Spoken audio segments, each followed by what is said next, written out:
ओम नमो भगवते वासुदेवाय।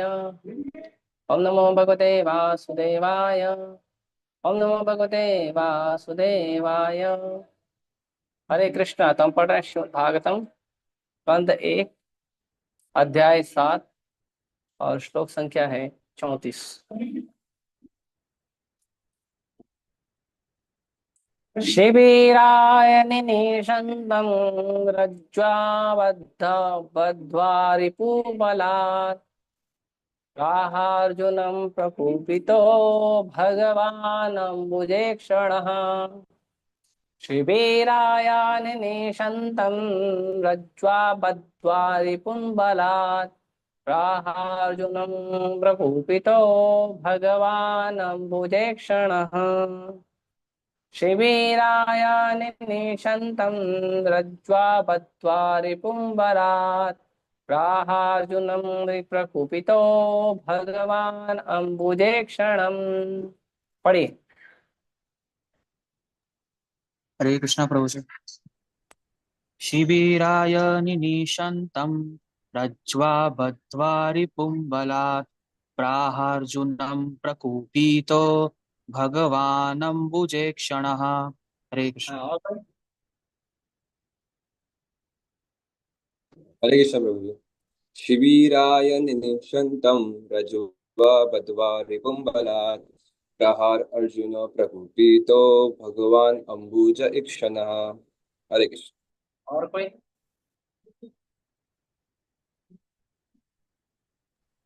हरे कृष्णा प्रभु जी।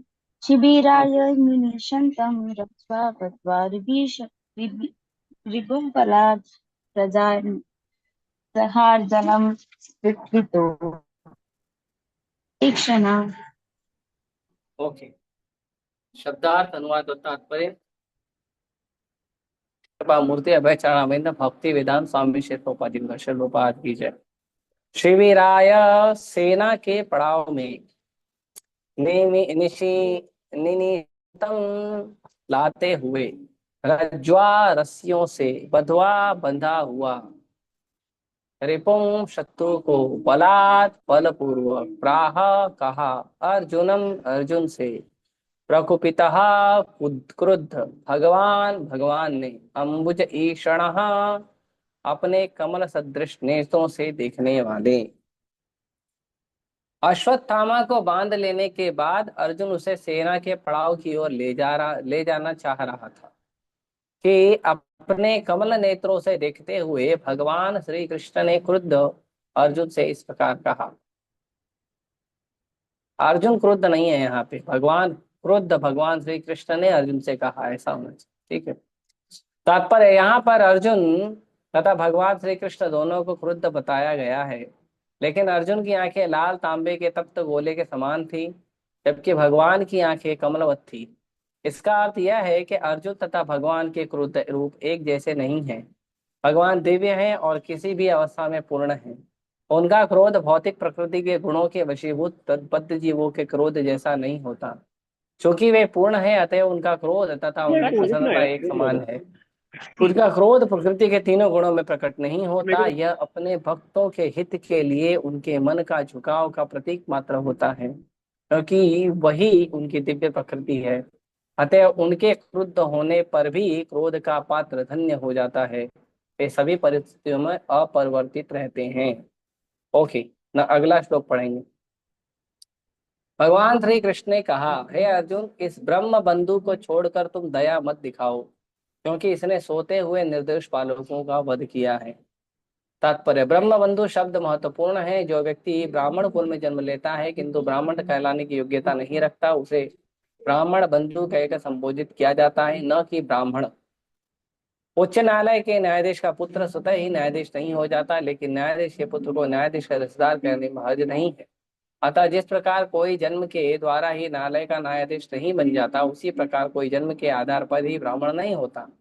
अभी तो उसे ब्राह्मण की आवश्यक योग्यताएं प्राप्त करनी होती है। जिस प्रकार न्यायाधीश का पद उसके योग्य व्यक्ति के लिए होता है, उसी प्रकार ब्राह्मण का भी पद योग्यता से ही प्राप्त होता है। शास्त्रों का आदेश है कि यदि ब्राह्मण से इतर कुल में भी उत्पन्न हुए पुरुष ब्राह्मण के सद्गुण रहते हैं, तो उसे ब्राह्मण के रूप में स्वीकार करना होता है।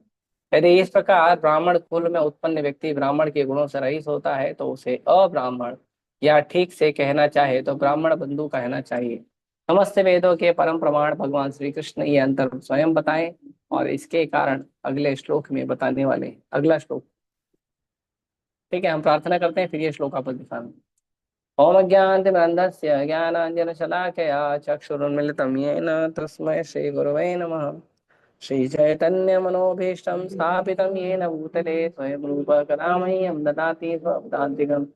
वन्देऽहं श्रीगुरो श्रीयुतापदकमलं श्रीगुरोन् वैष्णवांश्च श्रीरूपं साग्रजातं सहगण रघुनाथान्तं तं सजीवम् साद्वैतं सावधूतं परिजनसहितं कृष्णचैतन्यदेवं श्रीराधा कृष्णपादान् सहगण ललिता श्रीविशाखान्तांश्च नमः विष्णुपादाय कृष्णपृष्ठाय भूतले श्रीमते भक्तिवेदांत स्वामी नित्य नामिने नमस्ते सारस्वते देवे गौरवाणी प्रचारिणे निर्विशेष शून्यवादी पाश्चात्य देश तारिणे नमो विष्णुपादाय कृष्णपृष्ठाय भूतले श्रीमते भक्ति सिद्धांत सरस्वती इति नामिने श्रीवार्षभानवी देवी दयिताय कृपाब्दये कृष्ण संबंध विज्ञान दायिने प्रभवे नमः।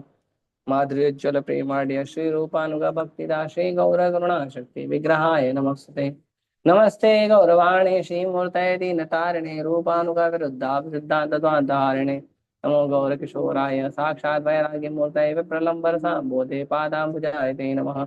नमो भक्ति विनोदाय सच्चिदानंद नामिने गौर शक्ति स्वरूपाय रूपानुगवराय ते गौराविर्भाव भूमि संनिर्दिष्टा सज्जना प्रिय वैष्णव सार्वभौम श्री जगन्नाथाय ते नमः। वाञ्छाकल्पतरुभ्यश्च कृपा सिन्धुभ्यः च पतितानां पावनेभ्यो वैष्णवेभ्यो नमो नमः। नमो महावदन्याय कृष्ण प्रेम प्रदायते कृष्णाय कृष्ण चैतन्य नाम्ने गौरक्षे नमः। पंचतत्वात्मकं कृष्णं भक्तरूप स्वरूपकं भक्तावतारं भक्ताख्यं नमामि भक्तशक्तिकं। हे कृष्ण करुणा सिंधु दीनबंधु जगत्पते गोपेश गोपिका कांत राधा कांत नमोस्तुते।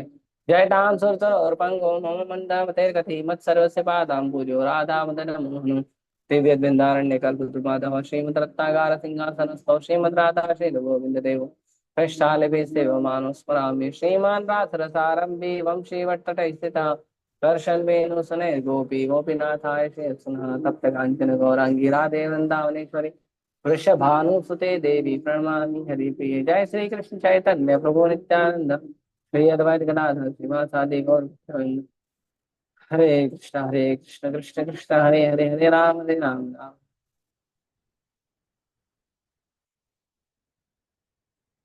हाँ, जो मनुष्य धर्म के सिद्धांतों को जानता है वह ऐसे शत्रु का वध नहीं करता जो असावधान नशे में उन्मत्त पागल सोया हुआ डरा हुआ या रतविहीन हो। न ही वह किसी बालक स्त्री मूर्ख प्राणी अथवा शरणागत जीव का वध करता है। तात्पर्य, धर्म के ज्ञाता योद्धा द्वारा कभी ऐसे शत्रु को नहीं मारा जाता जो प्रतिरोध न करे। पुराने समय में धर्म युद्ध के सिद्धांतों के आधार पर लड़े जाते थे, किसी इंद्र तृप्ति के लिए नहीं। यदि शत्रु प्रमत्त हो सोया हो या इत्यादि जैसा कि ऊपर कहा गया है तो उसे कभी भी मारना नहीं चाहिए। धर्म युद्ध के ऐसे कुछ नियम हैं। पूर्व काल में कभी भी स्वार्थी राजनेताओं के सनक के कारण युद्ध की घोषणा नहीं की जाती थी। युद्ध पापों से रहित धार्मिक नियमों के आधार पर लड़े जाते थे। धार्मिक सिद्धांतों के अनुसार की गई हिंसा तथा कथित अहिंसा से कहीं श्रेष्ठतर होती है। हरे कृष्ण। बस, हरे कृष्ण।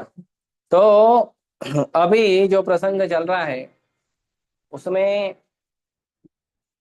अर्जुन ने अश्वत्थामा को पकड़ लिया। जो ब्रह्मास्त्र छोड़ रहा था अश्वत्थामा, वो ब्रह्मास्त्र का अर्जुन ने शमन किया। शमन करने के बाद अर्जुन ने अश्वत्थामा को पकड़ लिया और पकड़ने के बाद अश्वत्थामा को अर्जुन ने क्या किया, उसको बांध के अपने शिविर में लेके जा रहे। तो भगवान भी क्रुद्ध हैं और अर्जुन भी क्रुद्ध है, दोनों क्रोधित हैं। भगवान और अर्जुन दोनों क्रोधित हैं।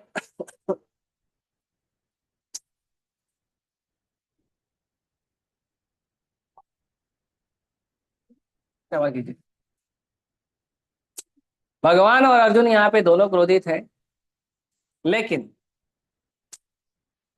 भगवान क्रोधित हैं लेकिन भगवान की आंख लाल नहीं है, और अर्जुन क्रोधित है तो अर्जुन की आंखें जो है एकदम लाल तांबे जैसी लाल हो गई। तो यहाँ पे प्रभुपाद जी बता रहे हैं कि जो भगवान है और अर्जुन है, दोनों के व्यवहार में, उनके स्वभाव में फर्क है। भगवान क्रोधित हुए हैं तो भी भगवान क्रोधित नहीं हुए। भगवान किसी का वध किए हैं तो भी भगवान ने उसका कल्याण किया है। भगवान किसी को दुख दिए हैं तो भी भगवान ने उसका कल्याण किया है। कभी भी भगवान अहित नहीं कर सकते। क्यों नहीं कर सकते? क्योंकि एक उदाहरण देते हैं आचार्यगण, कहते हैं कि अगर सूर्य कभी चाहे कि मुझे अंधेरा देखना है तो सूर्य कभी देख पाएगा? नहीं देख पाएगा। क्यों? क्योंकि सूर्य जहां पे भी जाएगा वहां पे अपने आप उजाला हो जाएगा। तो वैसे ही कृष्ण जो भगवान है वो परम मंगल भगवान है। और यहाँ पे इसीलिए एक शब्द का उपयोग किया गया, अंबुज इक्षण। अंबुज इक्षण का मतलब है कि जो भगवान है, भगवान ने अपने ऐसे आंखों से देखा जो कमल के समान है। कमल की उपमा भगवान भगवत गीता में देते हैं, और भगवान कमल की उपमा देने के बारे में कहते हैं कि जो कमल है वो कैसा होता है? पत्रम पुष्पम इवाम भसा। जो कमल है वो पानी में रहता है, कीचड़ में रहता है, लेकिन उसका प्रभाव उस पर नहीं रहता। तो भगवान संसार से परे हैं। कुंती महारानी भगवान का गुणगान करने में कहती हैं, प्रकृति परो। भगवान आप प्रकृति के परे हो, लेकिन आप प्रकृति में आते हो हम जैसे बद्ध जीवों का उद्धार करने के लिए। इसीलिए भगवान प्रकृति के परे होने के बावजूद भी भगवान जीवों के कल्याण के बारे में ही सोचते हैं। तो यहाँ पे जब अर्जुन का क्रोध बताया है, भगवान का क्रोध बताया है, तो तात्पर्य में प्रभुपाद जी कहते हैं कि भगवान हमेशा दिव्य स्तर पे रहते हैं। Krishna is always on the transcendental platform. Transcendental या दिव्य का मतलब क्या होता है? ट्रांसेंडेंटल या दिव्य का मतलब होता है कि जो संसार के प्राकृतिक गुण हैं, वो संसार के प्राकृतिक गुणों के बंधन में कृष्ण नहीं होते। जो व्यक्ति कृष्ण की भक्ति नहीं करता, जो व्यक्ति संसार का भोग करता है, वो संसार के बंधन में रहता है। उसे संसार का बंधन भोगना पड़ता है, उसे संसार का कष्ट भोगना पड़ता है। लेकिन जो व्यक्ति भगवान कृष्ण की भक्ति करता है, उसे संसार का कष्ट बहुत कम भोगना पड़ता है। और कई जगह पे यदि वो शुद्ध भक्ति के स्तर पे आ गया है तो उसको संसार का दुख भी सुख के अनुसार ही लगता है। क्यों? क्योंकि वो हर परिस्थिति में केवल कृष्ण का स्मरण करता है। इसीलिए कुंती महारानी कहती है, भगवान आप मुझे दुख दीजिए। संसार के हर आदमी जाते हैं भगवान को बोलते हैं, भगवान मुझे सुख दीजिए। कुंती महारानी कहती है, भगवान आप मुझे दुख दीजिए। कुंती महारानी ऐसा क्यों कह रही है? तो कुंती महारानी कहती है कि भगवान जब दुख आता है ना तो आप ज्यादा याद आते हो, और आप अपने आप याद आते हो, प्रयास नहीं करना पड़ता है। लेकिन जब सुख आता है तो व्यक्ति जो है उसको प्रयास करना पड़ता है या भूल जाता है। इसीलिए आप मुझे दुख दीजिए ताकि आप अपने आप याद आओ। याद करने के लिए मुझे प्रयास नहीं करना पड़े, मेहनत नहीं करना पड़े। ये कुंती महारानी बताती हैं भगवान को। तो भगवान जो है वो प्रकृति के परे हैं। गीता में भी भगवान कहते हैं, जन्म कर्म च मे दिव्यम एवं यो वेति तत्वतः। भगवान कहते हैं कि मेरा जन्म और मेरा कर्म दोनों दिव्य है, साधारण नहीं है। तो भगवान का जन्म, भगवान का कर्म दोनों दिव्य है, वो साधारण नहीं है। तो वो जो भगवान के दिव्य कर्म और भगवान के दिव्य जन्म के बारे में जो जानता है, वो व्यक्ति को दोबारा जन्म भी नहीं लेना पड़ता। तो भगवान तो प्रकृति के परे हैं, लेकिन यदि कोई व्यक्ति, यदि कोई भक्त भगवान की भक्ति करता है तो वो भी प्रकृति के परे हो जाता है। इसीलिए ये दिव्य स्तर केवल भगवान को प्राप्त होता है या भगवान के शुद्ध भक्तों को प्राप्त होता है। इसीलिए भगवान यदि दुख देते भी हैं तो भगवान हमें दुख देने के भाव से नहीं देते हैं। भगवान हमारे कर्मानुसार जो दुख होता है उसमें डिस्काउंट कर देते हैं, ताकि हमारा जो दुख है उसका प्रभाव कम पड़े। अभी हमने एक छोटा सा रील शेयर किया है, शायद आप लोगों को मिल जाएगा कुछ समय में, या कुछ समय एक आज या कल में मिल जाएगा। तो गोखलेश्वर प्रभु बता रहे हैं कि जो भगवान ऐसे कृपालु है कि भगवान दुख भी देते हैं तो भगवान को धन्यवाद करना चाहिए। क्यों? क्योंकि जहां पे पैर टूटना चाहिए वहां पे चप्पल टूट जाता है, लेकिन भगवान पैर टूटने नहीं देते। तो भगवान बड़े दयालु है। प्रभुपाद जी कहते हैं कि जहां पे आपका हाथ कटने वाला होता है वहां पे आपकी उंगली में एक छोटा सा निशान आता है बस, या आपको थोड़ा चुभ जाता है बस। तो हम क्या है, हम जो थोड़ा सा चुभ गया या थोड़ा सा कट गया उसके लिए भगवान को दोष देते हैं। ये नहीं सोचते हैं कि भगवान की कृपा से हाथ कटने वाला था, केवल थोड़ा सा चोट लगा है। तो इसीलिए भगवान को कभी दोष नहीं देना चाहिए। भगवान परम मंगलमय है, भगवान परम कृपालु है, भगवान परम दयालु है। भगवान की तरह रक्षा करने वाला, भगवान की तरह प्रेम करने वाला, भगवान की तरह हमारा ध्यान रखने वाला सृष्टि में कोई नहीं है और कभी पैदा भी नहीं होगा। इसीलिए हमें क्या करना चाहिए, भगवान की शरण ग्रहण करनी चाहिए। तो यहाँ पे अर्जुन क्रोध कर रहा है, तो अर्जुन अश्वत्थामा को दंड देने के लिए कर रहा है। भगवान भी क्रोध कर रहे हैं, हमारे भगवान के भक्तों को कष्ट दिया है, लेकिन भगवान का जो क्रोध है वो अश्वत्थामा के कल्याण के लिए। अर्जुन क्रोध कर रहा है अश्वत्थामा को दंड देने के लिए, भगवान क्रोध कर रहे हैं कि अश्वत्थामा को ऐसा दंड दिया जाए जिससे उसका आध्यात्मिक प्रगति हो। इसीलिए उदाहरण देते हैं, जो भगवान का क्रोध है या जो भगवान का दंड है, पनिशमेंट है, उसको माँ और पिता के दंड या पनिशमेंट के अनुसार समझा जाता है। कि माता पिता अगर अपने बच्चे को दंड या पनिशमेंट देते हैं तो वो अपने बच्चे की प्रगति के लिए बोलते हैं, उसके नुकसान के लिए, उसको कष्ट देने के लिए नहीं करते। माता पिता ईर्ष्यावश किसी को अपने बच्चों को दंड नहीं देते हैं। माता पिता दंड देते हैं अपने बच्चों को, किस लिए दंड देते हैं? ताकि उसका सुधार हो। उसके बाद यहाँ पे आगे भगवान क्रोध में आके भगवान कहते हैं कि कभी भी ऐसे लोगों को नहीं मारना चाहिए। कैसे लोगों को नहीं मारना चाहिए? भगवान कहते हैं सबसे पहला, जो व्यक्ति सावधान नहीं है। जब भी युद्ध किया जाता है तो युद्ध करते समय पहले सामने वाले शत्रु को सावधान किया जाता है कि आप तलवार ले लो, हथियार ले लो, उसके बाद मैं आक्रमण करूंगा।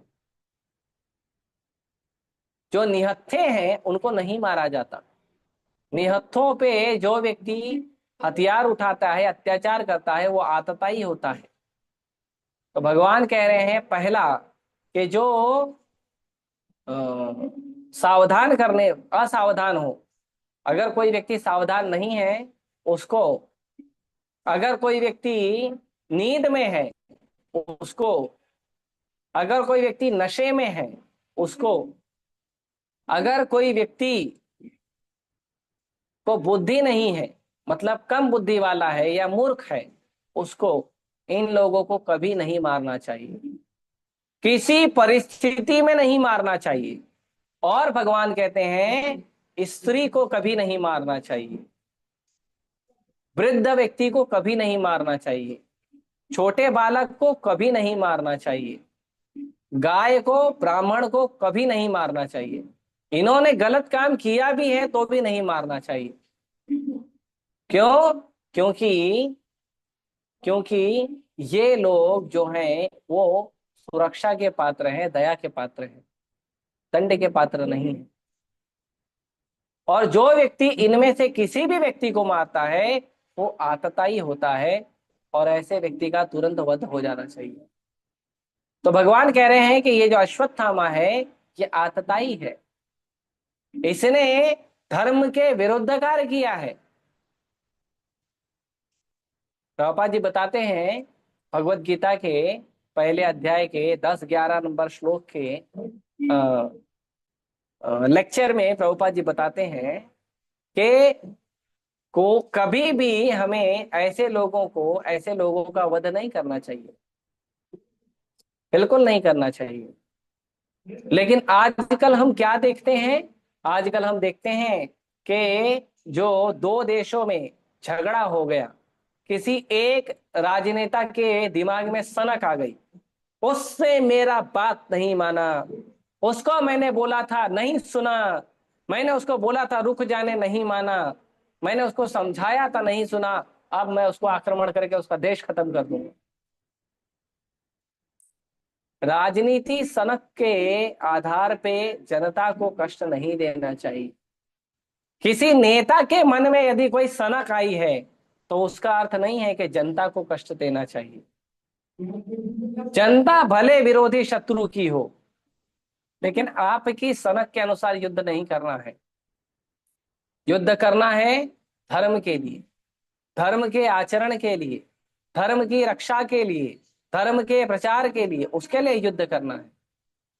युद्ध ऐसे ही अपने मन में सनक आ गई, वो व्यक्ति अच्छा नहीं है, वो व्यक्ति भक्त नहीं है, वो व्यक्ति मेरे भगवान को नहीं मानता है, वो व्यक्ति भगवान को मानता है, वो व्यक्ति मूर्ति की पूजा करता है, वो व्यक्ति मूर्ति की पूजा नहीं करता है, मार दो उसको।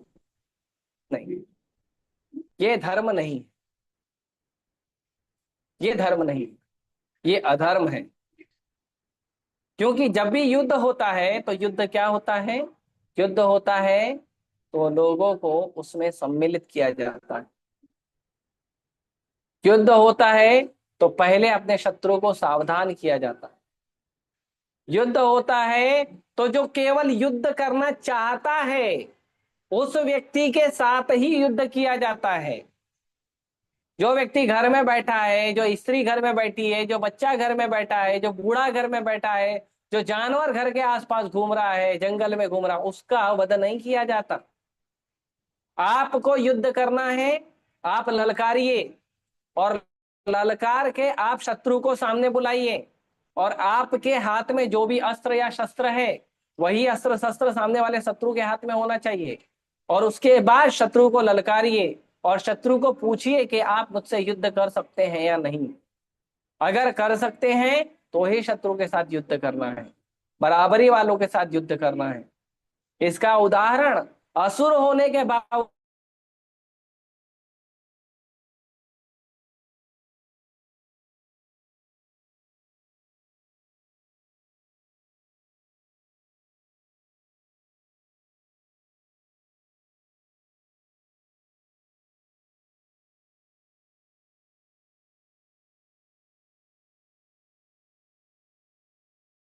जब जरासंध के पास गए थे भगवान कृष्ण, जब जरासंध के पास गए थे भगवान कृष्ण, अर्जुन और भीम, तो भगवान कृष्ण तो जरासंध के बराबरी वाले थे, लेकिन जरासंध बोला नहीं तुमसे नहीं लड़ना यार, तुम मेरे से डर के भाग गए थे तो तुमसे नहीं लड़ना है। हालांकि भगवान उसको 17 बार उसको इतना बुरा तरह हराए थे कि उसका कपड़ा उपड़ा भी निकलवा के भेजे थे। सॉरी, कपड़ा छोड़ देते, गहना वाना शस्त्र वस्त्र सब निकाल दिए थे, फिर भी बोलता है मुझे नहीं, तुम्हारे साथ नहीं लड़ना। फिर किसके साथ लड़ना है? तो बोला अर्जुन, अर्जुन मेरे टक्कर का नहीं है, क्योंकि जरासंध के पास 10,000 हाथी का बल था।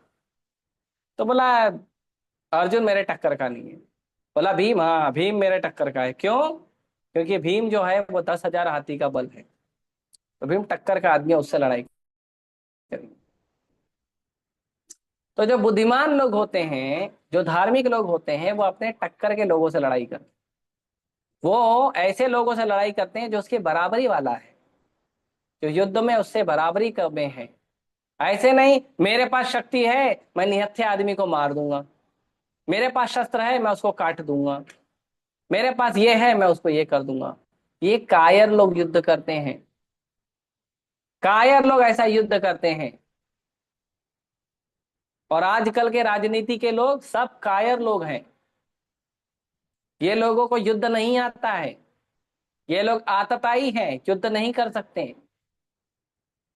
किसी देश से युद्ध करना है, उसके गांव में बम गिरा देंगे, उसके गांव में मिसाइल छोड़ देंगे, खत्म, मर गया। नहीं, ललकारिए, युद्ध भूमि में बुलाइए, आपके पास जो शक्ति है वो, आपके पास जो भी शस्त्र है वो शस्त्र उसको दीजिए, आप भी लड़ाई करिए, वो भी लड़ाई करे।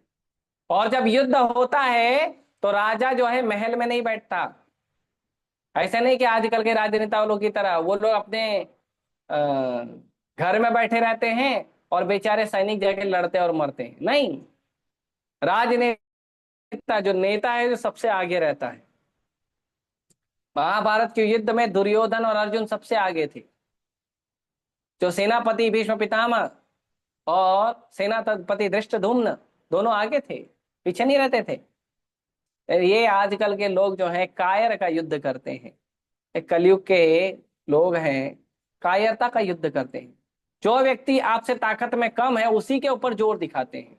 अरे भैया वो तो ताकत में कम है, जो ताकत से ज्यादा उसको जाके जोर दिखाओ, या बराबरी बराबरी वाले को जोर दिखाओ, वो नहीं दिखाएंगे, दुष्ट है, मूर्ख है।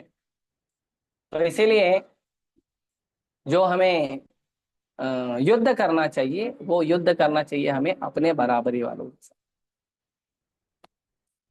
तो इसीलिए भगवान कहते हैं इस व्यक्ति ने कमजोर लोगों पे अत्याचार किया है। स्त्री पे कभी हाथ नहीं उठाना चाहिए, बच्चों पे कभी हाथ नहीं उठाना चाहिए।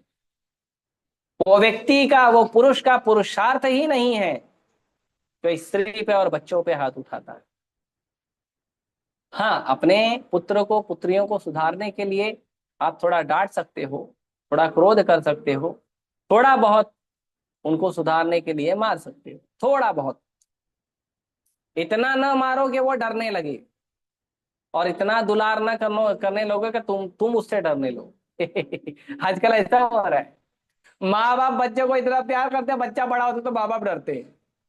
नहीं, इतना दंड ना दो कि बच्चे आपसे डरने लगे, और इतना प्रेम ना करो कि आप बच्चे से डरने लगो। इसका ध्यान रखना चाहिए। बच्चों को दुलार करना चाहिए, लेकिन शासन में, लिमिट में, दोनों होना चाहिए। गुरु को अपने बच्चों को, अपने शिष्यों को, गुरु को प्रेम करना चाहिए, लेकिन शासन के साथ, नियम के साथ, सिद्धांतों के साथ। ऐसा प्रेम नहीं करना चाहिए कि प्रेम करते करते एक दिन चेला सोचता है गुरु को ही साइड कर देता, अब मैं बैठूंगा गद्दी पे। नहीं, ऐसा प्रेम नहीं करना चाहिए। हो रहा है कलयुग में, हर जगह हो रहा है, कलयुग में ऐसे ही हो रहा है। कोई गुरु जो है मेहनत करके संस्था की स्थापना करता है, चेले लोग सोचते हैं आप इसको साइड करके हम बैठ जाएंगे। अभी हम फाउंडर आचार्य है, हमारे गुरु नहीं है। गलत बात। तो इस तरह से भगवान कहते हैं कि ये व्यक्ति ब्राह्मण नहीं है, ये है ब्रह्म बंधु। ऐसे व्यक्ति को दंड देना चाहिए। तो ब्रह्म ब्राह्मण और ब्रह्म बंधु का व्याख्या प्रभुपाद जी करते हैं। तो प्रभुपाद जी बताते हैं कि जो व्यक्ति ब्राह्मण के घर में जन्म लेता है वो ब्राह्मण नहीं होता। जो ब्राह्मण के घर में जन्म लेता है उसको ब्राह्मण नहीं कहते। उदाहरण उदाहरण प्रभुपाद जी देते हैं कि अगर कोई व्यक्ति जज के घर में पैदा हुआ तो जज के बेटे को आप जज नहीं बोलोगे। हाँ, जज के बेटे को जज का रिश्तेदार बोल सकते हो, लेकिन उसको जज नहीं बोल सकते। डॉक्टर के बेटे को डॉक्टर नहीं बोल सकते। वैसे ही ब्राह्मण का बेटा ब्राह्मण नहीं होता, उसके लिए योग्यता बनानी पड़ती है, अध्ययन करना पड़ता है, शासन में रहना पड़ता है, गुरु के पास जाके प्रशिक्षण लेना पड़ता है। ब्रह्मचारी गुरु कुले वसंतांतो गुरु हितम। जो ब्राह्मण है या जो ब्रह्मचारी है वो गुरु के पास जाके उसको गुरु के हित में कार्य करना होता है। गुरु ने जो भी बोला है सब सुनना होता है उसे, और पालन करना होता है। एक छोटा सा स्टोरी बताते हैं आपको। ये महाभारत के शुरुआत में, महाभारत है ना, उसके शुरुआत में एक स्टोरी है। परम पूज्य भक्ति आश्रय वैष्णव महाराज कई बार इस स्टोरी को बताते हैं। तो महाभारत के शुरुआत में एक गुरु थे और उनके 3 शिष्य थे। तो उनमें से एक शिष्य था उपमन्यु। तो जो उपमन्यु था वो था राजा का बेटा, और राजा के बेटे को जो है उसकी माँ ने गुरुकुल में डाल दिया, और गुरुकुल में जाने की उम्र थी 5 साल। 5 साल 5 महीना 5 दिन का हो गया गुरुकुल। उससे ज्यादा नहीं रखते थे, 6 दिन नहीं रखते थे बच्चे को घर में। जाओ गुरुकुल, गुरुकुल जाओ, 16 साल 17 साल 20 साल पढ़ाई करो, उसके बाद आना। माँ बाप बच्चों के साथ नहीं रहते थे। विद्यार्थी का एक लक्षण होता है, जिसे विद्या अर्जन करनी है ना, उसका एक लक्षण होता है गृह त्यागी। घर को त्याग करने वाला व्यक्ति को विद्यार्थी कहते हैं, स्टूडेंट कहते हैं। जो घर में आसक्त होता है उसको स्टूडेंट नहीं कहते हैं, उसको विद्यार्थी नहीं कहते। घर छोड़ो, गुरु के मार्गदर्शन में, गुरु की आज्ञा पे, गुरु के प्रशिक्षण में, गुरु के शासन में रहने वाले व्यक्ति को विद्यार्थी कहते हैं। हाँ, विद्यार्थी के लक्षण है काग चेष्टा बकुल ध्यान। हाँ, उसके कौवे की चेष्टा होनी चाहिए और बगले का ध्यान होना चाहिए। श्वान निद्रा तथैव च, कुत्ते की नींद होनी चाहिए, ऐसे हट करा तो उड़ जाना चाहिए। अरे बोल, उड़ गया, नींद खुल जाना चाहिए। नहीं, अरे बोल, सोने दो ना प्रभु जी, ऐसा नहीं होना चाहिए। आवाज आया ना, उड़ जाना चाहिए। श्वान निद्रा तथैव च। अल्पाहारी गृह त्यागी, और खाने में भी वो केवल अपने शरीर के पालन के लिए खाएगा, टंकी दबा के भर के नहीं खाता है। उसको विद्यार्थी नहीं बोलते। आजकल तो लाओ लाओ जो है लाओ, सब देखते हैं, सब ट्राई करेंगे, उसको विद्यार्थी देखे। अल्पाहारी, शरीर का निर्वाह जितने से हो जाता है उसको उतना ही खाना चाहिए। गृह त्यागी, अपने घर से दूर होकर शिक्षा प्रशिक्षण लेना चाहिए। विद्यार्थी पंच लक्षण, ये विद्यार्थी के 5 लक्षण। आजकल तो बहुत कुछ खाते हैं बच्चे लोग, और Facebook Instagram WhatsApp chat reels, इसी में जीवन बीतता है। क्या विद्यार्थी बनेंगे ये लोग? ये विद्यार्थी नहीं है। ये विद्यार्थी अपने आप को खाली स्टिकर लगा के XYZ स्कूल में या कॉलेज में हम पढ़ रहे हैं इसलिए हम विद्यार्थी है, नहीं, गुण होने चाहिए। वो गुण नहीं, वैसे ही ब्राह्मण के गुण होने चाहिए। जिस ब्राह्मण में गुण नहीं है वो गुण, वो ब्राह्मण नहीं है। भगवान ने कहा ये ब्रह्म बंधु है। तो जो उपमन्यु है, हम उपमन्यु की कथा कर रहे थे, तो जो उपमन्यु है वो, उसकी माँ ने उसको गुरुकुल में डाल दिया, और माँ ने बोला गुरु जी को अब इसका ध्यान रखो। तो आश्रम का नियम होता है कि अगर गुरु जी ने नहीं कहा है आपको प्रसाद लेने, तो आप प्रसाद नहीं लोगे। गुरु जी के परमिशन पे ही प्रसाद लिया जाता है, बिना परमिशन के नहीं खाना होता। तो गुरु जी को पता था कि उपमन्यु जो है ना बहुत खाने पीने वाला लड़का था, घर पे था माँ के पास, माँ के लाड़ में ले दबा के खाओ पियो बढ़िया एकदम। तो उपमन्यु को गुरु जी ने खाने का आदेश नहीं दिया। गुरु जी ने बोला जो सेवा बोलेंगे करना, बोले ठीक है। तो गुरु जी उससे पूरा दिन भर सेवा करवाए, दिन भर सेवा करवाए। शाम को जब सारे विद्यार्थी को प्रसाद का समय हो गया, तो गुरु जी ने सबको परमिशन दिया, उपमन्यु को परमिशन नहीं दिया। अब गुरु जी ने नहीं बोला तो क्या करेगा, कैसे खाएगा? तो नहीं खाया, तो नहीं खाया। 24 घंटा हो गया, बच्चे ने खाया नहीं, भूख लगेगा, क्या करेगा? कुछ नहीं। दूसरे दिन भी फिर सेवा करवाए, बोले ठीक है चलो आज खाने मिलेगा। दूसरे दिन सेवा करवाए गुरु जी, दूसरे दिन भी परमिशन नहीं दिए खाने का। उपमन्यु बोला करूंगा। अब सोचो 5 साल का लड़का है, बालक 5 साल का है, 5 साल के बच्चे के ऊपर इतना अत्याचार गुरु जी कर रहे हैं, लेकिन देखिए परिणाम देख रहे हैं। फिर तीसरा दिन हुआ, गुरु जी क्या किए, सब बच्चों को भेजे एक एक एरिया में जाके मधुकरी करो। मधुकरी करो, मधुकरी मतलब भिक्षाटन करो। गुरु जी जो है ना, भले राजा के बेटा है लेकिन जाकर भीख मांगो, जाओ भगवान के लिए भीख मांगना सीखो। भगवान के लिए जो मांगने की आदत है ना, बड़ी सुंदर आदत है। जो व्यक्ति भगवान के लिए भीख मांगता है ना, उसके हृदय में नम्रता आती है, कि जब वो जाता है ना मांगने के लिए, तो कुछ लोग बड़े प्रेम से उसको दान करते हैं। और कुछ लोग गाली देते हैं। नालायक लोग काम धंधा छोड़ के, इतना हट्टा कट्टा शरीर छोड़ के भीख मांग रहा है, भगवान के नाम पे मांग रहा है। मालूम है तुम चोर है, भगवान के नाम पे नहीं मांग रहा है। मांगेगा भगवान के नाम पे, खाएगा खुद के नाम पे। आजकल देखते भी हैं हम, भगवान का फोटो रख लेते हैं और कुछ लोग चद्दर उद्दर बिछा लेते हैं, भगवान के नाम पे दे दे बाबा, भगवान के नाम पे मांगते हैं। हाँ, और हर धर्म में यही चल रहा है, मांगते हैं भगवान के नाम पे, खाते खुद है। लेकिन ऐसा नहीं करना चाहिए। मांगने का मतलब है मांग के जमा करके गुरु जी को लाके दे दो, गुरु जी को दे दो, गुरु जी अगर उसका प्रसाद बनाएंगे, भोग लगाएंगे, फिर आपको मिले। तो उपमन्यु गया मांगने, मांग के लाया, सब गुरु जी को दे दिया, गुरु जी लिए, सबको प्रसाद खाने बोले, उपमन्यु को बोले। अब उसका हालत खराब, कमजोर जैसा लगने लगा, हालत खराब हो गया। चौथे दिन फिर भेजे गुरु जी उपमन्यु। गया वो, अब तगड़ा भूख लगा था, करे तो क्या करे, तो थोड़ा भिक्षाटन किया। भिक्षाटन करके क्या किया, थोड़ा सा खा लिया और बाकी लाके गुरु जी को दिया। तो गुरु जी जब अपने शिष्य का चेहरा देखे तो समझ गए कुछ खाया है। गुरु जी बोले, बेटा कुछ खाया तुमने? बोले गुरु जी क्या करूं, बड़ा भूख लग रहा था, तो जो भिक्षा मांगा था और भिक्षा में से कुछ कच्चा चावल खा लिया, बाकी आपको लाके दे दिया। तो गुरु जी बोले गलत बात है, जितना तुमको भिक्षा मिला सब लाके देना है, तुमको खाना नहीं है। ठीक है गुरु जी।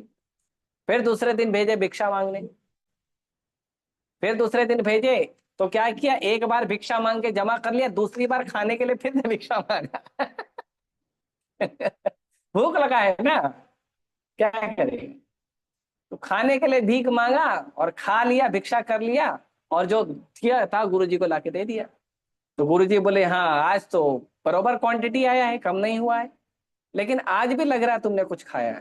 बोले गुरु जी एक बार मांगा तो मिल गया, और फिर मैं लेके आ गया आपके लिए, फिर दोबारा अपने लिए मांग लिया। गुरु जी बोले अरे बाबा, एक घर से एक ही बार मांगना होता है, दो बार नहीं मांगना, गलत बात है, नहीं करना चाहिए। अच्छा ठीक है। फिर दूसरे दिन गुरु जी भाई जाओ भिक्षा मांगने, भिक्षा मांगने गया। तो भिक्षा मांगने गया है तो क्या किया, अपने एरिया में एक बार मांगा, एक बार मांग के जमा हो गया। फिर क्या किया, दूसरे एरिया में चले गया, दूसरे एरिया में जो दूसरा शिष्य जो है वो मांग के ऑलरेडी हो गया था, उसके मांगने के बाद ये चले गया। तो ऐसा तो नहीं होना चाहिए, एक दिन में एक घर में एक ही भिक्षाटन करने आना चाहिए ब्रह्मचारी या साधु, दो क्यों आना चाहिए। तो भी अभी छोटा था, 5 साल का बच्चा है, लोगों ने दे दिया, इसने खा लिया और फिर लाया, बोला गुरुजी आज एक ही बार भिक्षा मांगा हूं, जो मांगा हूं आपको दिया हूं। तो बुरे बोले नहीं, आज भी खाया हुआ लग रहा है। तो बोले हाँ गुरुजी, मैं क्या क्या दूसरे एरिया में जाकर भिक्षा मांगने आया था। तो गुरुजी बोले रे बाप रे, कैसा लगा है तू, नहीं नहीं नहीं, गलत बात है। गुरुजी बोले एक जगह मांगने का और एक जगह खाने का, और वही लाके दे देने का, उसके बाद परमिशन मिलेगा तो खाने का, नहीं तो नहीं खाने का। ठीक है गुरुजी, कोई बात नहीं। बोला ठीक है, अभी तुम्हारा सेवा चेंज कर देंगे, अभी तुम जाके गाय चराओ। तो बोला ठीक है गुरुजी, गाय चराएंगे। तो गाय चराने गया, तो गाय भी लेके जाता था, बछड़े भी लेके जाता था। तो क्या किया, बछड़ा पीने के बाद गाय के थन में मुंह लगा के दूध पी लेता था। बच्चा है ना, भूख लगा भी क्या करेगा, वो बालक है। दूध पी लेता था। और फिर बोले कि जब वो आया वापस तो गुरुजी देखे, तो गुरुजी बोले भैया आज भी तुम्हारा पेट भरा लग रहा है, क्या खाया, कुछ अनाज खाया? बोला नहीं गुरुजी, अनाज नहीं खाया। फिर क्या खाया? तो गुरुजी वो क्या है ना, वो दूध था ना, गाय का दूध मुंह लगा के पी लिया। बोले नहीं, दूध नहीं पीना, बिल्कुल नहीं, दूध नहीं पीना, फल नहीं खाना और अनाज भी नहीं लेना। बोला ठीक है गुरुजी। दूसरे दिन फिर गया, फिर गया तो फिर क्या हुआ कि वो अ, गाय ने दूध बछड़े को दिया, बछड़े ने दूध पिया, और दूध पीने के बाद फिर वापस आ रहे थे, उसको लगी थी भूख, इसने क्या किया, बछड़े के मुंह पे जो फेन लगा था उसको चाट लिया, दूध नहीं पिया। फेन खा लिया। फिर गुरुजी देखे, बोले रे आज भी ऐसे कुछ गड़बड़ लग रहा है। बोले गुरुजी दूध नहीं पिया। बोले क्या पिया फिर? बोले गुरुजी वो बछड़े के मुंह पे फेन लगा था ना, वो चाट लिया। तो गुरुजी बोले अरे बिना परमिशन के कुछ नहीं खाना बेटा, क्यों बार बार ऐसे गड़बड़ कर रहा है? ठीक है गुरुजी, कुछ नहीं खाएंगे। फेन भी नहीं खाना, बोले ठीक है फेन भी नहीं खाऊंगा। फिर दूसरे दिन गया गाय चराने, तो गाय चराने गया तो आते समय फिर भूख लगी, तो क्या करे, तो क्या किया, जंगल में कुछ जंगली पौधे थे, उन पौधों को उसने कुछ पत्ते तोड़ के खा लिए, और वो पौधे थे जहरीले पौधे। तो जैसे ही वो खाया वैसे वो अंधा हो गया। थोड़ा दूर गया, एक कुआं था, उसमें पानी नहीं था, वो कुआं में गिर गया। तो गाय को तो रास्ता पता था, सारी गाय घर पे आ गई, सारे शिष्य घर पे आ गए, उपमन्यु आया नहीं। गुरु जी लगे ढूंढने, कहाँ गया उपमन्यु, कहाँ गया उपमन्यु, सब जगह ढूंढने लगे, कहाँ गया, कहीं कुछ बैठ के खाने तो नहीं लगा, किसी के घर तो नहीं चले गया, दुखी तो नहीं, ऐसी परीक्षा होती थी। ढूंढते ढूंढते ढूंढते ढूंढते फिर एक कुएं में बैठ के रो रहा था, और जब उसको आवाज सुनाई दी गुरु जी का, उपमन्यु उपमन्यु, तब आवाज दिया, गुरु महाराज मैं कुएं में हूं। तो गुरु जी गए, बोले कुएं में कैसे गिर गया, बोला गुरु महाराज आपकी आज्ञा का पालन नहीं किया, फिर भूख लगी थी, इस बार दूध भी नहीं पिया, फेन भी नहीं लिया, और रास्ते में कुछ उसको खा लिया गुरु जी, आंख से दिखाई नहीं दे रहा है, कुआं में गिर गया हूँ, चोट लग गया है, अब क्या करूं। तो गुरु जी बोले अच्छा ठीक है, मैं तुमको एक मंत्र बोल रहा हूँ, मंत्र को सुनो, उस मंत्र का उच्चारण करना, वो मंत्र का उच्चारण करोगे तो आपको दो देवता आएंगे, तुमको औषधि देंगे। बोले ठीक है।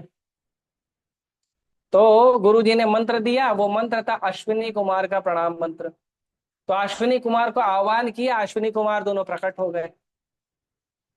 तो अश्विनी कुमार ने एक फल दिया उपमन्यु को, बोले ये फल खा लो तुम ठीक हो जाओगे। तो उपमन्यु बोला नहीं खाऊंगा।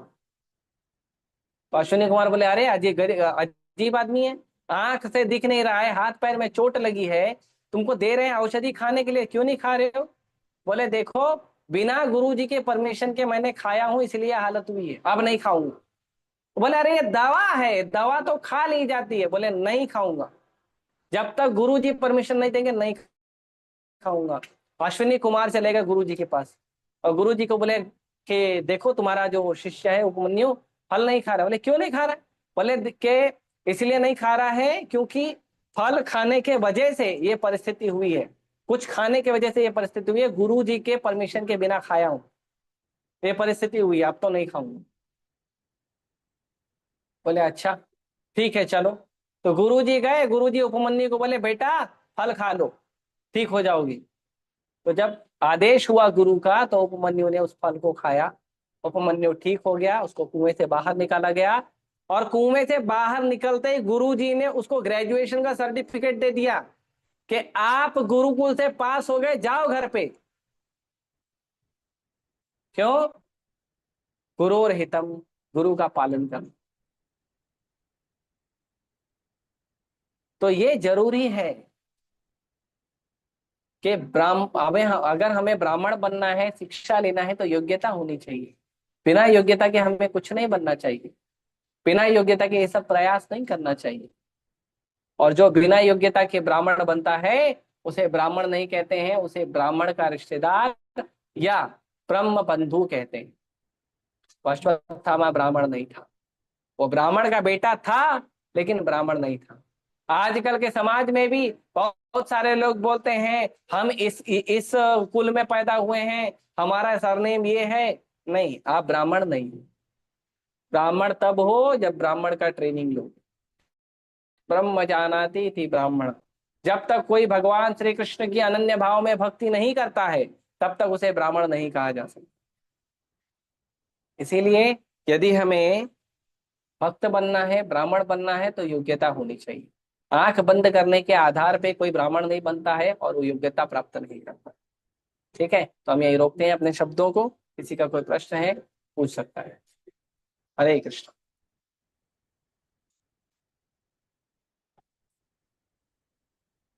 किसी का प्रश्न है, बोलो।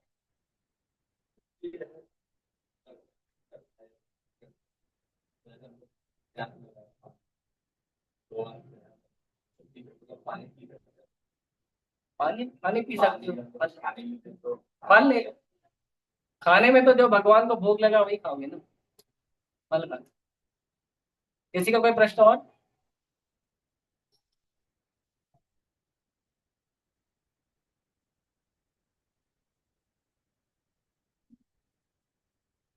ठीक है, हम यही रोकते हैं। किसी का प्रश्न होगा तो बाद में ग्रुप में डाल देना या मुझे पर्सनली। धनराज, श्रीमद् भागवतम की जय, श्री प्रभुपाद की जय। हरे कृष्ण।